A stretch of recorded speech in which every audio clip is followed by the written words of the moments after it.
Le Havre, France, February 14th, 1977, 3 a.m. A 50,000-ton supertanker sits anchored in the harbor, the Globtik Venus, crew on strike, cargo hold sealed, no movement for 3 days. Then, shadows emerge from the fog. 38 men, crash helmets, high-impact tools, no police, no negotiators, a private intervention force. They board in silence. Within 20 minutes, the crew is removed from the board. The ship is retaken. The cargo, never inspected. To the French authorities, it's a labor dispute resolved by force. But to those who understand maritime law, this wasn't a strike. It was a heist in reverse. The question isn't why the crew struck. The question is, what were they protecting? Ravi Tikkoo, shipping magnate, self-made billionaire by age 40, owner of one of the largest private tanker fleets in the world.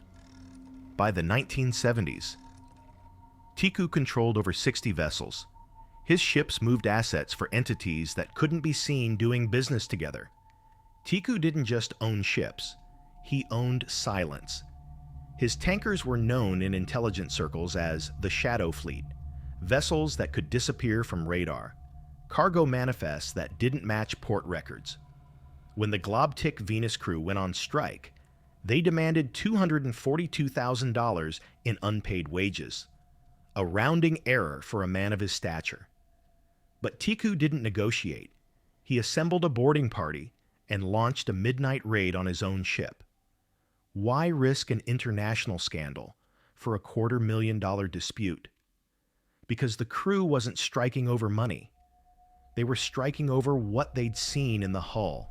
The official manifest listed 200,000 barrels of crude oil. Destination, Rotterdam. But the crew's demands weren't standard. They wanted independent inspection of the ballast tanks. They wanted answers about the secondary cargo loaded in the dead of night. The theory, never proven, never disproven, is that the Globtik Venus was carrying liquid assets that weren't petroleum. Gold, dissolved and suspended in chemical solution. Physical currency, stacked in false bulkheads. In the 1970s, before digital banking, the Shadow Fleet was the internet. Tikkoo's tankers moved more than oil. They moved capital for regimes under heavy restriction. Payment for off-ledger transfers that couldn't appear on any bank statement. The Globtik Venus wasn't seized over wages.